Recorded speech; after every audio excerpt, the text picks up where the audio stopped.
Pessoal, uma outra situação que eu vou trazer para vocês aqui, inclusive eu sempre entro no mérito aí das questões aí de planejamento de clínica médica, no conceito da sociedade de fato e de direito em relação aos profissionais da saúde, clínicas odontológicas, sempre vem atualizando essa questão aí, principalmente para esse pessoal, para esse público, para esse segmento.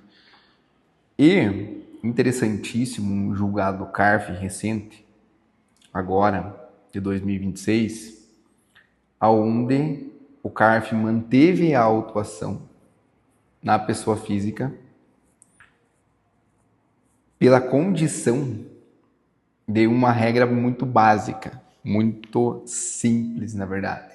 Claro que, digo simples assim, num contexto de uma assessoria dedicada, específica, não necessariamente naquele nicho, mas que atue de forma aí conhecendo toda a legislação e todo o reflexo que isso gera pela não observância.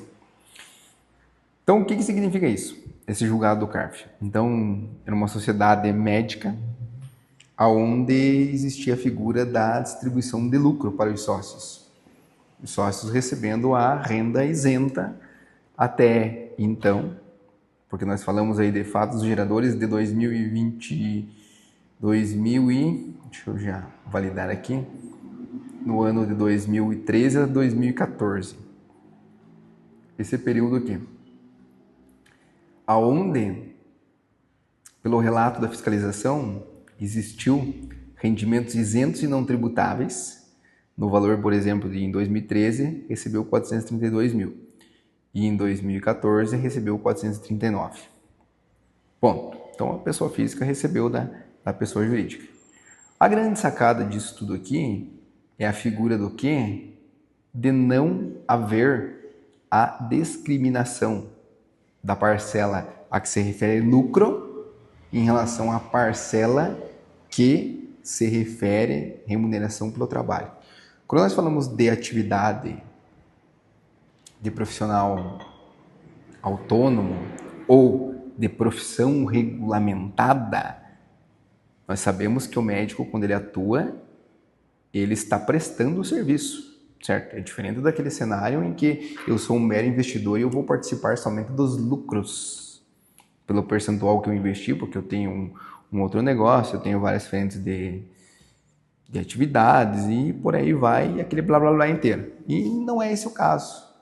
Foi constatado que uma sociedade no qual o objeto social era os atendimentos médicos, visualizem, atendimentos ambulatoriais, prestações de serviços dessa natureza, e que a Receita Federal lavrou a auto-infração e questionou em relação a justamente isso, distribuição de lucros, necessidade de discriminação dos valores pagos ou creditados, requalificando a incidência. O que significa isso? É aquilo que eu sempre falo para o meu cliente. Cara, se você é o único sócio pessoal, um exemplo clássico, é obrigatório. A legislação, e aqui nós temos que olhar o 360, porque a legislação previdenciária ela torna obrigatória a contribuição previdenciária para todas as pessoas que exercem a atividade. Então é obrigatório, não é opcional. Eu não vou pagar INSS.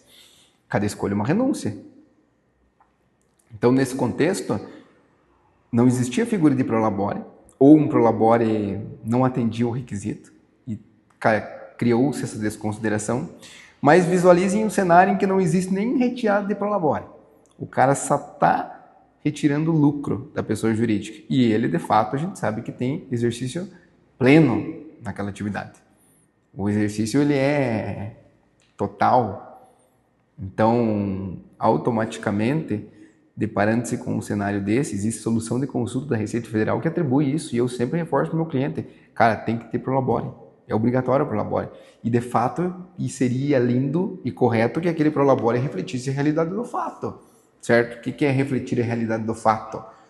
Que seja coerente com o rendimento de natureza tributável, não aquele salário mínimo lá em muitos casos, e depois 900, 800 mil de distribuição de lucro. E até para mim distribuir lucro eu tenho que preencher uma série de requisitos.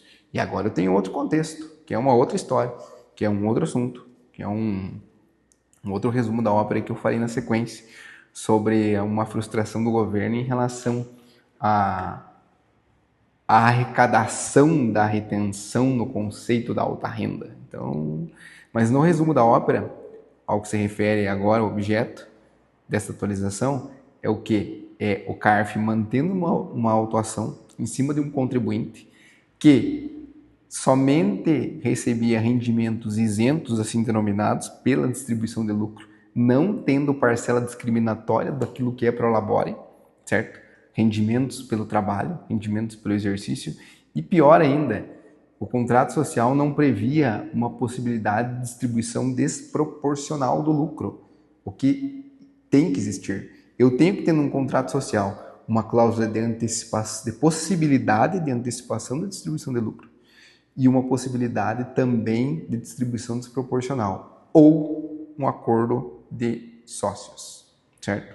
Então, é isso que me sustenta, que me dá força para que quando a Receita Federal bater na minha porta e questionar uma situação dessa natureza, você tenha argumentos que façam com que aquilo torne idôneo.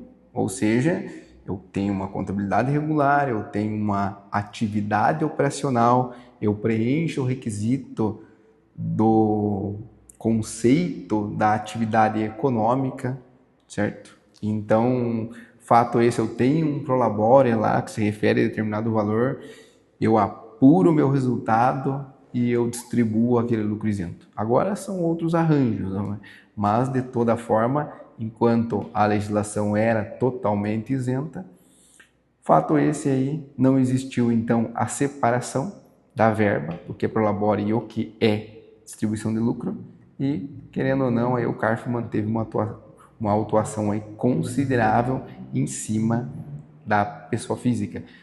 Ou seja, quando o CARF, quando a Receita desconsidera, ela tributa aquele lucro como se prolabore fosse. E o que isso tem reflexo, impacto? Imposto de renda, tabela progressiva e contribuição previdenciária a teto máximo. Claro, vamos falar de um rendimento de 30 mil, uma vez que eu tenho um teto de previdência para a contribuição. Então, nós limitamos, a Receita Federal calcula isso com base nos limites que a legislação determina, certo? Mas então, interessantíssimo isso e serve aí de orientação. Já é uma orientação que eu sempre faço, mas de toda forma aí importante validar que hoje em dia não tem mais eu faço daquela forma, daquele jeito e aí nunca irão me pegar. Esse nunca irão me pegar é relativo demais, porque hoje é um cruzamento de informações totalmente automatizado. E simplesmente é só apertar um botão. Beleza? Então, interessantíssimo esse julgamento do CARF.